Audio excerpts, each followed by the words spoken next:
زمزم کے پانی سے وضو اور غسل کرنا کیسا ہے؟ اس کا جواب یہ ہے، اگر محض برکت کے لیے زمزم سے وضو یا غسل کرے تو یہ جائز ہے۔ اسی طرح اگر کپڑے پاک ہوں، کوئی نجاست اس پر نہ لگی ہوئی، کوئی گندی چیز نہ لگی ہوئی ہو، تو زمزم سے بھگونا بھی درست ہے۔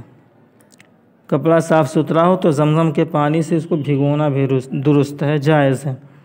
لیکن اگر کوئی آدمی بے وضو ہے، اس کو وضو کی ضرورت ہے، تو اس کے لیے زمزم کے پانی سے وضو کرنا یہ جائز نہیں ہے۔ اسی طرح کسی کو غسل جنابت کی ضرورت ہے، اب اگر وہ غسل جنابت زمزم کے پانی سے کر رہا ہے تو یہ بھی جائز نہیں ہے، حرام ہے یہ۔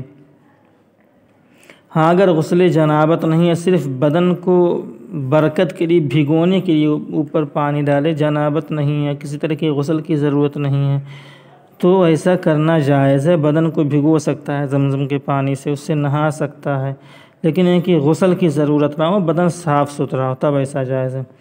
ہاں اگر وضو کی ضرورت ہے اور زمزم کے علاوہ کوئی پانی نہیں ہے، صرف زمزم ہی ہے، تو علماء لکھتے ہیں اگر کوئی پانی نہیں ہے تو زمزم کے پانوں سے وضو کر سکتا ہے۔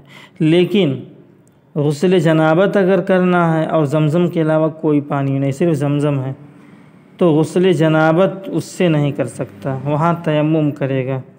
غسل جنابت کرنا زمزم کے پانی سے کسی بھی صورت میں درست نہیں، چاہے پانی ہو یا نہ ہو، زمزم کے پانی سے غسل جنابت نہیں کر سکتا۔ ہاں وضو جو ہے، اگر کوئی پانی نہ ہو دوسرا تو زمزم کے پانی سے وضو کرنا جائز ہے۔ اسی طرح استنجا وغیرہ کرنا بھی زمزم کے پانی سے یہ حرام ہے۔